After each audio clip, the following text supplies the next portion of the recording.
students. So today we are going to extend the chapter 5 revision.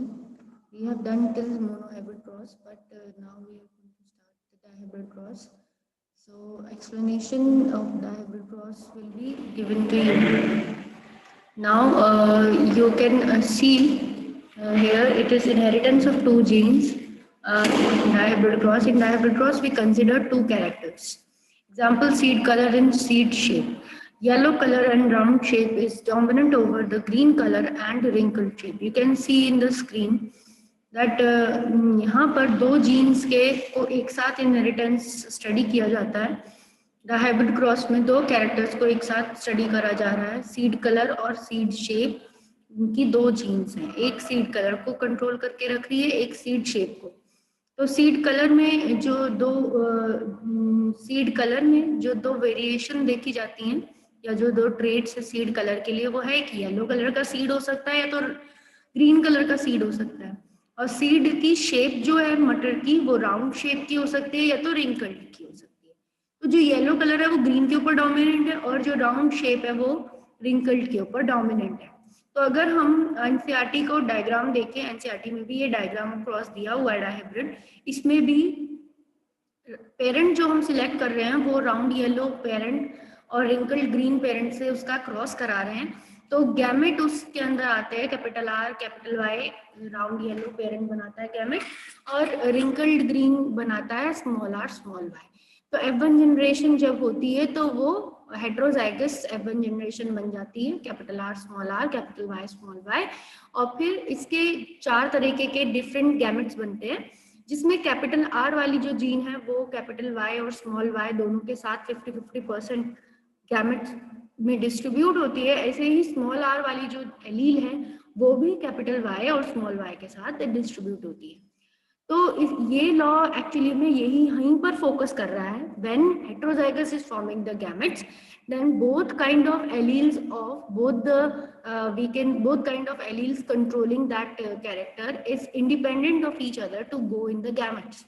That means we have in the heterozygous we have both the alleles capital R and small r, and along with it for the shape also we are having for the shape we are also having the capital R and small r, and for the color we also having the capital Y and small y allele. And when this heterozygous of F1 is forming the gametes, we are getting four different kinds of gamete. Means every allele is independent of the other alleles to come in the gametes. जब cross Punnett square हम लोग complete करते हैं तो ये 16 outcomes निकलते हैं, जिन 16 outcomes में से फिनोटाइपिक रेशियो आता है. we get four different types of parents, offsprings. 4 different types of offspring हमें मिलते हैं. राउंड येलो 9 मिलते हैं, राउंड ग्रीन 3 मिलते हैं, रिंकल्ड येलो 3 मिलते हैं, रिंकल्ड ग्रीन 1 मिलता है. तो इस तरीके से हम जब ये रिजल्ट को जब हम शो करते हैं तो हम लॉ ऑफ इंडिपेंडेंट असॉर्टमेंट दे सकते हैं. This is the statement of law of independent assortment. When two pairs of traits are combined in a hybrid, one pair of characters segregate independent of the other pair of character. In a hybrid cross between two plants having round yellow and wrinkled green seeds, 4 types of gametes RY, R small y, small r capital Y, and smaller small y are produced. Each of these segregate independent of each other and each having a frequency 25% of the total gamete produced. Chromosomal theory of inheritance is the next topic. The revision that we are revising. Mendel का work जो था वो unrecognised रहा बहुत सालों तक, और इसके रीजंस क्या थे कि तब कम्युनिकेशन और पब्लिसिटी का थोड़ा सा अवेयरनेस इतनी नहीं थी. कोई साइंटिफिक वर्क को इतनी जल्दी पब्लिश और इतनी जल्दी फेमस नहीं करता था, तो मेंडल का वर्क अननोटिस्ड रहा. देन उसका वर्क 1900 में माइक्रोस्कोपी के एडवांसमेंट के बाद उसका वर्क बाद में 1990 में 3 साइंटिस्ट ने, ह्यूगो ड्यूबेरिस, कोरेंस और वैन शेरमार्क ने इंडिपेंडेंटली डिस्कवरी करी 1990 में मेंडल के वर्क की. एंड देन उसको रिकॉग्निशन मिली as a father of genetics. Then chromosomal theory की बात हम करते हैं 1900s में, जब माइक्रोस्कोप की बेटरमेंट हो गई, एडवांस्ड फॉर्म आने लगे माइक्रोस्कोप के, तब डिटेक्ट हुआ कि न्यूक्लियस में कुछ ऐसे स्ट्रक्चर्स होते हैं जिन्हें क्रोमोसोम्स कहते हैं. सटन और Boveri discovered that the behaviour of chromosomes were parallel to the behaviour of gene. Sutton और बोवरी नाम के साइंटिस्ट ने ये देखा, पहला पॉइंट ये बताया कि जो क्रोमोसोम्स का बिहेवियर है वो जीन्स के बिहेवियर से बिल्कुल पैरेलल है. जैसे क्रोमोसोम्स डिस्ट्रीब्यूट होते हैं मियोसिस के वक्त, हाफ जाते हैं डॉटर सेल्स में, उसी तरह से गैमेट फॉर्मेशन के वक्त जीन्स भी क्या जाती हैं, हाफ जाती हैं. Genes in the gametes. Chromosome and genes both occur in pairs. Two alleles of a gene pair are located on homologous sides of the chromosome. Chromosome भी पेयर में होती हैं, जीन्स भी पेयर में होती हैं. ये वाला एक फीचर भी सेम है दोनों के बीच में. सटन और Boveri further propose that it is the pairing and the separation of the pair of chromosome that ultimately leads to segregation of the pair of factor they carry. और जैसे ही pairing करते हैं chromosome और chromosome जैसे separate होते हैं, उसी वजह से क्रोमोसोम से प्रेजेंट जो फैक्टर्स होते हैं या जीन्स होती हैं वो भी सेपरेट हो जाती हैं गैमेट्स में बनते वक्त. और union of knowledge of chromosomal segregation with Mendelian principles considered chromosomal, और इसी से क्रोमोसोमल थ्योरी बनाई गई. अब dihybrid cross in the Drosophila, ये हमने देखा लिंकेज और रिकॉम्बिनेशन का कॉन्सेप्ट है. नेक्स्ट थॉमस हंट मॉर्गन ने एक्सपेरिमेंटली प्रूफ किया क्रोमोसोमल थ्योरी ऑफ इनहेरिटेंस को. तो उसने फ्रूट फ्लाइज में यानी ड्रोसोफिला मेलानोगास्टर, उनका क्या है साइंटिफिक नेम है, उसमें उसने चूज किया कुछ कैरेक्टर्स को, लेबोरेटरी मीडियम में उन्हें ग्रो कराया फ्रूट फ्लाइज को. और लाइफ साइकिल, क्योंकि इस वजह से रीजन उसने चूज किया इनको, क्योंकि उसकी लाइफ साइकिल 2 वीक की होती है और एक मीटिंग में बहुत सारी प्रोजेनी फ्लाइज बनाती है. और क्लियर डिफ्रेंसिएशन है, फीमेल और बड़ी होती है साइज में मेल फ्लाइज से. और हेरिडिटी वेरिएशन को इजीली माइक्रोस्कोप के अंडर हम चेक कर सकते हैं. मॉर्गन के एक्सपेरिमेंट में डायहाइब्रिड क्रॉस को किया गया. येलो बॉडीड और व्हाइट आइड फीमेल्स को क्रॉस कराया गया ब्राउन बॉडीड और रेड आई मेल्स के साथ. F1 में ऑब्टेन किया, इंटरक्रॉस्ड करके आया. F2 में रेशियो को ऑब्जर्व किया, तो F2 का रेशियो डिफरेंट था 9:3:3:1 से, जो कि डायहाइब्रिड क्रॉस में आता है. Explanation of deviation of Mendelian ratio, तो इसका एक्सप्लेनेशन दिया कि जीन्स जो थी वो एक्स क्रोमोसोम पे थी, या आई कलर की और बॉडी कलर की जीन्स. जब दो जीन्स सेम क्रोमोसोम पे होती हैं तो पेरेंटल कॉम्बिनेशन बनने के चांसेस ज्यादा होते हैं. और इस प्रॉपर्टी को ये जीन्स के सेम क्रोमोसोम पर प्रेजेंट होने पे पास होने की प्रॉपर्टी को लिंकेज कहते हैं. और जब नॉन पेरेंटल क्रोमोसोम कॉम्बिनेशन बनते हैं उन्हें रिकॉम्बिनेशन कहते हैं. Means new combination of the genes are formed. Recombination, low recombination और हाई रिकॉम्बिनेशन, 2 तरीके की रिकॉम्बिनेशन देखी जाती है. जब जीन्स सेम क्रोमोसोम पे टाइटली लिंक होती हैं तो लो रिकॉम्बिनेशन देखी जाती है. मींस पेरेंटल कॉम्बिनेशन ही ज्यादा बनेंगे, 98% पेरेंट टाइप के ऑफस्प्रिंग्स बनेंगे और सिर्फ 1% या 2% न्यू ऑफस्प्रिंग्स, न्यू कैरेक्टर्स वाले ऑफस्प्रिंग बनेंगे. जबकि हाई रिकॉम्बिनेशन में जब जीन्स लूजली लिंक्ड होती हैं, दूर दूर होती हैं, तब उसमें जीन्स जैसे कि वाइट मिनिएचर विंग की और लूजली लिंक्ड हैं, तो वहाँ पर जो है पेरेंटल कॉम्बिनेशन कम बनते हैं कंपैरेटिवली. 62% बन रहे हैं और 37% क्या रिकॉम्बिनेंट्स बन रहे हैं. Alford Sturtevant utilized the knowledge of frequency of gene recombination as a measure of physical distances between two genes. Alfred Sturtevant जो कि मॉर्गन का ही स्टूडेंट था, उसने फिजिकल डिस्टेंस को, frequency of physical distance between 2 genes को उसने map किया, gene mapping उसने करी. और उसने रिकॉम्बिनेशन की फ्रीक्वेंसी की वजह से जीन मैपिंग कर पाया. तो उसने इस नॉलेज को जीन मैपिंग करने में कि कौन सी जीन क्रोमोसोम पे, कौन से क्रोमोसोम पे और किधर प्रेजेंट है, वो कहलाती है gene mapping. Means physical location of genes on the chromosomes. In this way genetic map prepare कर पाया.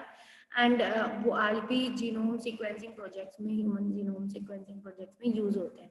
देन आता है एक बहुत easy simple topic, sex determination.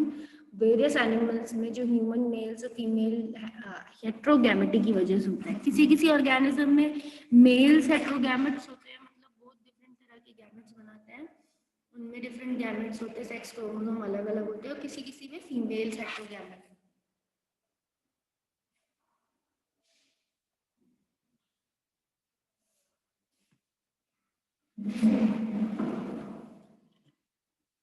हेनकिंग ने जेनेटिक क्रोमोसोम को बेसिस बताया सेक्स डिटर्मिनेशन का।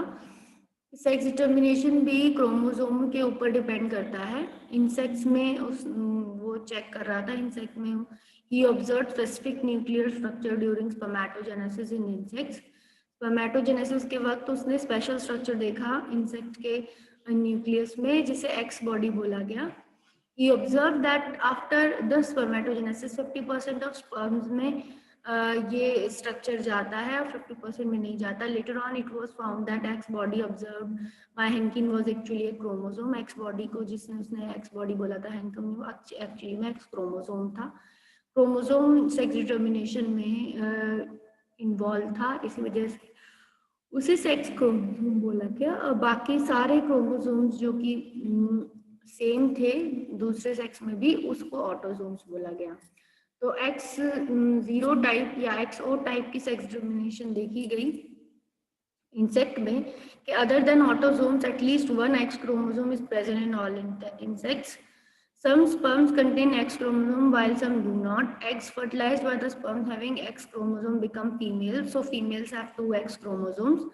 And eggs fertilized by the sperms not having X chromosome becomes male. So males have only 1 X chromosome. तो जिसमें सिर्फ एक ही X chromosome होता है वो मेल बन जाता है, जिसमें 2 X chromosome पेयर्ड हो जाते हैं वो फीमेल्स बन जाती हैं। और इसको इंसेक्ट में देखा जाता है XO टाइप के सेक्स डिटर्मिनेशन को। XY टाइप का सेक्स डिटर्मिनेशन जिसमें मेल्स हेटेरोगैमेट होता है, उसमें भी 2 तरीके के स्पर्म वो बनाता है, एक X कंटेनिंग और एक Y कंटेनिंग। तो Y क्रोमोसोम्स मेल में मेल वी कैन से होता है, डिसिमिलर क्रोमोसोम के पेयर है मेल्स में। ये ह्यूमन में भी देखा जाता है XY क्रोमोसोम का सेक्स डिटर्मिनेशन, जिसमें Y क्रोमोसोम छोटा क्रोमोसोम होता है कंपैरेटिवली X के। और जब 50% स्पर्म में X जाता है 50% में Y जाता है, when X chromosome containing sperm fuse करता है एग के साथ। एग तो सब X क्रोमोसोम वाले ही बनते हैं बिकॉज फीमेल्स में दोनों X क्रोमोसोम ही होते हैं। तो जब X क्रोमोसोम वाला फ्यूज होता है तो फीमेल बन जाती है, जब Y क्रोमोसोम वाला फ्यूज होता है तो मेल बन जाता है। ह्यूमन और ड्रोसोफिला में ये सेक्स डिटर्मिनेशन देखी जाती है। मेल हेटेरोगैमेटी X0 और XY टाइप की होगी। एंड ये X0 टाइप में गैमेट्स X क्रोमोसोम, वाइल कुछ गैमेट्स में X क्रोमोसोम नहीं होगा, और XY टाइप में हाफ क्रोमोसोम्स में X क्रोमोसोम होगा और दूसरे में Y होगा। फीमेल हेटेरोगैमेट भी होती हैं, जब आप देखते हो बर्ड्स में तो वहां पर फीमेल हेटेरोगैमेट होती हैं। जैसे कि हैन की बात करें हम, तो हैन जो होगी वो हेटेरोगैमेट होती है, उसमें ZW टाइप का सेक्स डिटर्मिनेशन होता है। उसके आधे एग्स में Z क्रोमोसोम होता है, आधे में W होता है, और मेल हमेशा Z क्रोमोसोम ही कंटेनिंग स्पर्म बनाता है।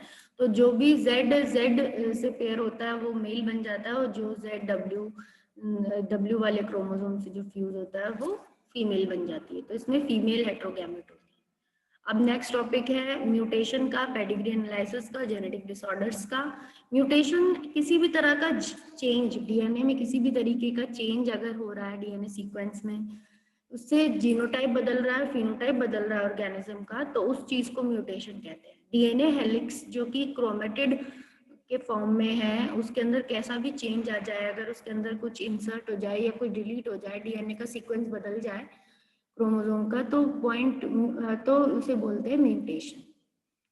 म्यूटेशन यहाँ पर 2 तरह के म्यूटेशन के एग्जांपल नहीं है। पॉइंट म्यूटेशन जो कि एक सिंगल बेस पेयर में चेंज की वजह से होती है, mutation arising due to the change in a single base pair of DNA, जैसे सिकल सेल एनीमिया में देखा जाता है। फ्रेम शिफ्ट म्यूटेशन जो कि डिलीशन और इंसर्शन की वजह से आता है। Frame shift mutation DNA sequence में। देन म्यूटाजेंस, कुछ ऐसे केमिकल्स जो फिजिकल और केमिकल एजेंट्स हों जो कि म्यूटेशंस को कॉज कर रहे हैं, यूवी रेडिएशंस की वजह से उसमें म्यूटेशन हुई है। पेडिग्री एनालिसिस, पेडिग्री एनालिसिस एक ऐसा मेथड है जिससे कि ट्रेड्स जो कि इनहेरिटेड ट्रेड्स हैं उनको फैमिलीज में स्टडी किया जाता है, पर्टिकुलर ट्रेट फैमिली ट्री में स्टडी किया जाता है using pedigree analysis and inheritance specific trait का एबनॉर्मलिटी और डिसीजेस कैन बी ट्रेस्ड। इससे हम बच्चों में कोई प्रॉब्लम आएगी, हेरिडिटी प्रॉब्लम आएगी कि नहीं, वो देख सकते हैं। डीएनए को बिलीव किया जाता है वो जेनेटिक इंफॉर्मेशन का कैरियर है और वो अनअल्टर्ड पास होना चाहिए जनरेशन से जनरेशन में। म्यूटेशन तो कभी कभी हो जाती हैं, जेनेटिक डिजीजेस से एसोसिएटेड होती हैं। ऐसी अल्ट्रेशन जब भी होगी डीएनए में तो कोई ना कोई जेनेटिक प्रॉब्लम होती है। ये सिंबल्स हैं पेडिग्री में यूज किए जाते हैं। स्क्वायर बॉक्स को अगर एम्प्टी है स्क्वायर बॉक्स तो मेल सेक्स को रिप्रेजेंट करता है, सर्कल फीमेल को रिप्रेजेंट करता है, रोम्बस सेक्स अनस्पेसिफाइड को रिप्रेजेंट करता है। इनमें अगर कलर्ड किया जाए या शेडिंग करी जाए तो अफेक्टेड इंडिविजुअल शो होते हैं। एक स्क्वायर को एक सर्कल से अगर सिंगल लाइन से ज्वाइन किया तो दैट मीन्स वो कपल है, मेटिंग है उनके बीच में। और डबल लाइन से है तो मेटिंग बिटवीन कजन्स हैं, ये दोनों कजन्स हैं, इनमें मेटिंग है।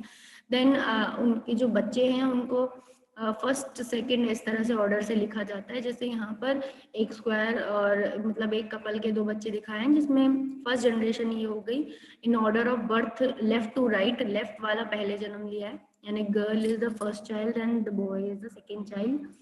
देन नेक्स्ट में अफेक्टेड बॉय चाइल्ड को दिखाया है, मेल चाइल्ड को अफेक्टेड से 5 अनअफेक्टेड ऑफस्प्रिंग दिखाए। देन पेडिग्री चार्ट को हमने नेक्स्ट में भी दिखाया है कि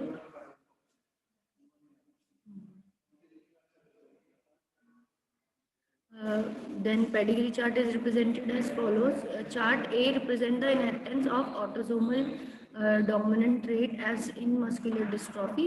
A वाला जो चार्ट है आपका वो मस्कुलर डिस्ट्रॉफी का चार्ट है।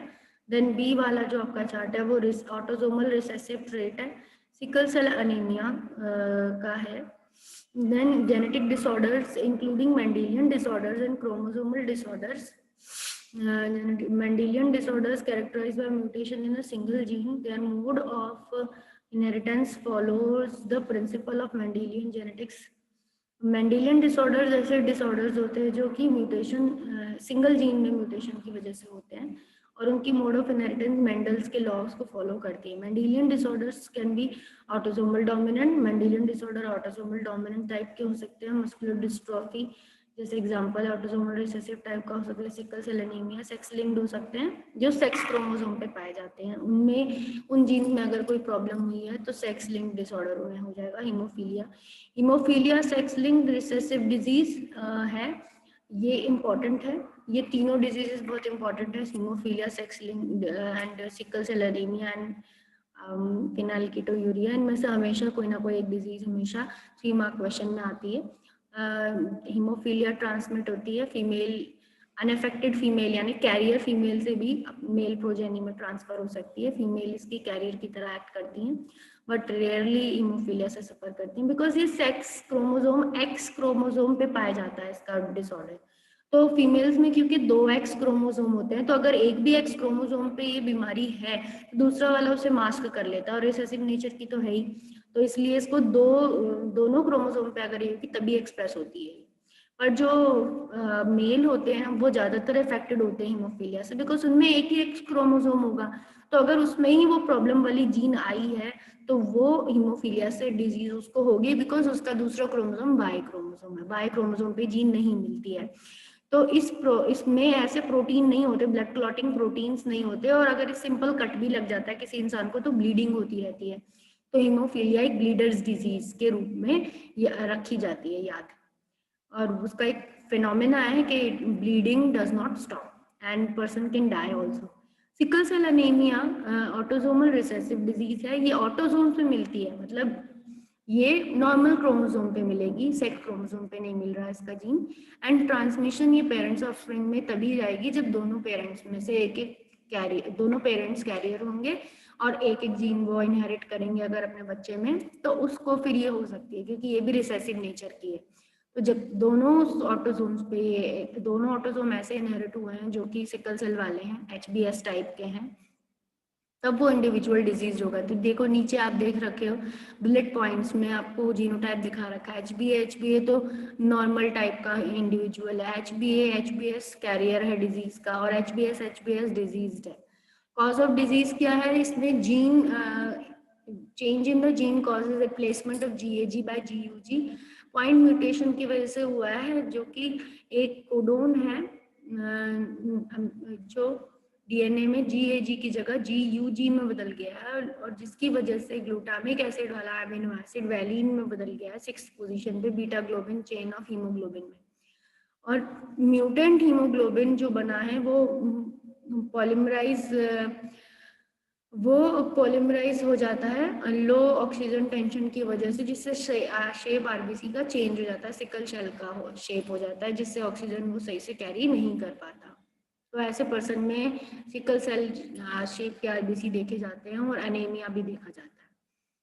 फिनाइल कीटोयूरिया ऑटोसोमल रिसेसिव डिजीज है, ये भी ऑटोसोम से मिलती है और रिसेसिव नेचर की है। फिनाइल एलनिन जो अमीनो एसिड है उसकी मेटाबॉलिज्म में प्रॉब्लम होती है और वो टायरोसिन में बदल नहीं पाता, उसकी जो इंजाइम्स को कन्वर्ट करती है वो इंजाइम इस वाले पेशेंट्स में नहीं बनती है, जेनेटिक प्रॉब्लम होती है। The enzyme responsible for conversion get mutated, phenylalanine accumulate होता रहता है, जिसकी वजह से phenylalanine विनाइल पायरुविक एसिड और ये ब्रेन में भी accumulate होके मन बुद्धि बनाता है, मेंटल रिटार्डेशन कर देता है। फिनाइल पायरुविक एसिड एक्सक्रीट भी होता है यूरिन में, इसी वजह से फिनाइल कीटोयूरिया भी कहते हैं, बिकॉज यूरिन में रिलीज हो रहा है, एक्सेस में बॉडी में accumulate हो रहा है तो यूरिन में तो जाएगा ही, एंड क्योंकि किडनी भी इसे एब्सॉर्ब नहीं कर पाती। क्रोमोसोमल डिसऑर्डर यानी क्रोमोसोम के नंबर की वजह से, शेप की वजह से अगर कोई प्रॉब्लम हो रही है, कोई क्रोमोसोम एक्स्ट्रा में है, क्रोमोसोम कम में है, तो उस तरह के डिसऑर्डर को क्रोमोसोमल डिसऑर्डर कहते हैं। टोटल नंबर ऑफ क्रोमोसोम 46 है, ह्यूमन में हम जानते हैं 23 पेयर्स में हम बोलते हैं इसको, 22 पेयर्स तो ऑटोसोम है, लास्ट पेयर सेक्स क्रोमोसोम है। मोनोसोमी जब कहते हैं जब एक क्रोमोसोम क्या हो की कमी हो, ट्राइसोमी तब कहते हैं जब एक क्रोमोसोम ऐड में हो जाए, यानी 47 हो जाए 46 की जगह। एनिप्लॉइडी तब कहते हैं या गेन और लॉस हो जाए क्रोमोसोम का, मियोसिस के वक्त वो सही से सेपरेट नहीं हो पाए तो उसे एनिप्लॉइडी कहते हैं। ज्यादातर क्रोमोसोम डिसऑर्डर का रीजन एनिप्लॉइडी ही होता है। डाउन सिंड्रोम 21 क्रोमोसोम का ट्रिपल होने की वजह से होता है। डाउन सिंड्रोम के पर्सन जो होते हैं वो short stator, small rounded head, ये सब उनके सिम्टम्स होते हैं और उनकी बुद्धि भी शार्प नहीं होती।